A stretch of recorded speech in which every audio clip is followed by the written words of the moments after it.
こんにちは。片手剣を布教したいものです。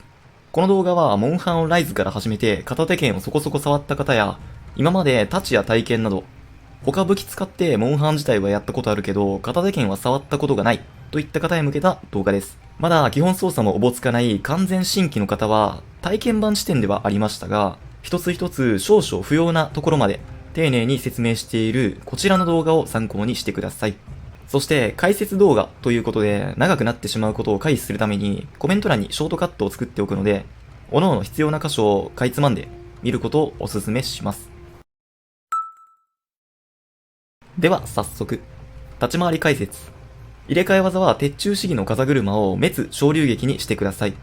基本的に使う技は A コンボのハードバッシュ連携、回転切り、鉄柱主義比叡、鉄柱主義滅昇竜撃、バックステップ、これら5つです。ハードバッシュ連携。縦の3段攻撃で3段目の後に XA で高火力のつむじ狩りに派生します。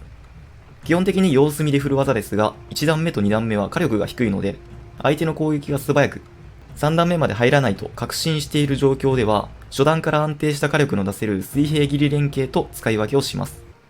つむじ狩りの後はタイミングよくガード切り上げを行うことで素早く次の攻撃につなげることができます。ダウン中によく使うので覚えておきましょう。回転切り。各種ほとんどの攻撃の後、スティックプラス XA で出せます。リーチの短い片手剣で位置を調整しつつ、回転切り自体の火力もそこそこ高いので、先ほどの水平切りを使う場面で回転切りを使うのもおすすめです。鉄柱主義、比叡。最高度に飛び上がるまでにモンスターにヒットすると駆け上がり切りに派生します。モンスターにヒットせずとも XA 落下好きで垂直に降りることもできます。ジャスラ、滑り込み切り同様、駆け上がり切りには無敵があります。かける無視効率がいいのでバンバン多用する技です。基本的には位置取り用。敵が遠くでダウンした時は比叡で近づき、そのまま攻撃を継続しましょう。方向や分かりやすいモーションには無敵を合わせますが、カウンターで使うなら次に紹介する滅昇竜撃の方が優先です。鉄柱主義、滅昇竜撃。相手の攻撃に合わせると無敵プラス通常よりかなり高火力となります。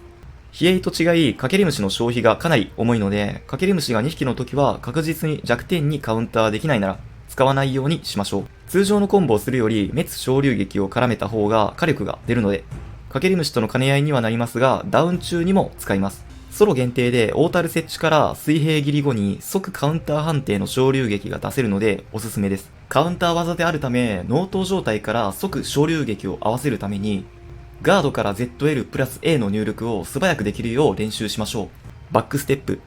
各種ほとんどの攻撃、回避、ガードから A プラススティック後ろで無敵判定の長い回避を行います。当然のごとく相手の攻撃を回避するために行い、回避した後は突進切りかスティック後ろで切り上げに派生するんですが、より効率よく攻撃するならフレーム回避を優先して水平切りかハードバッシュ連携を行ってください。これら5つがマスターできれば、ライズ片手剣で中級者以上を名乗ってもいいでしょう。極端な話、これ以外の技は振らなくて OK です。ジャスラを振りたい方は例外的に、ダウン中にフォールバッシュまで打ち切れるならジャストラッシュを打っても構いません。紹介しなかった面白テク。ここでは僕がよく使うものを紹介しますが、これらのテクニックっていうのは使う人の個性が出てくるので、慣れてきたら何か見つけて使ってみてください。比叡から比叡。回避から反転バックステ。小樽投げ昇竜撃。パリーでも同様に行うことができます。おすすめスキル。片手剣は縦殴りが強く、物理火力が重要なので弱点特攻見切り攻撃超会心は最優先です。白ゲージが出るなら匠がマストです。ついで鉄柱主義が強く、それらを多用するため、かける虫使いレベル1。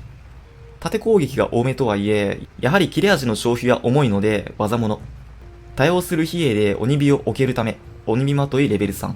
オータル爆弾 G を超合分持っていけるならボマー。抜刀中にもガードからアイテム使用ができるため、早食いやマルチなら攻撃化もありです。これだけ作っとけばく。すべてが強いナルガ。毒が効く敵、かつ、巧みで白ゲージが出せるならレイヤ。爆破でそこそこのダメージを期待するならマガド。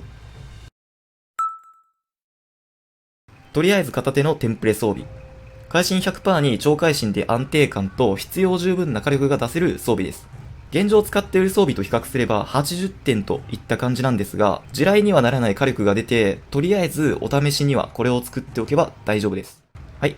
長くなりましたが、解説は以上となります。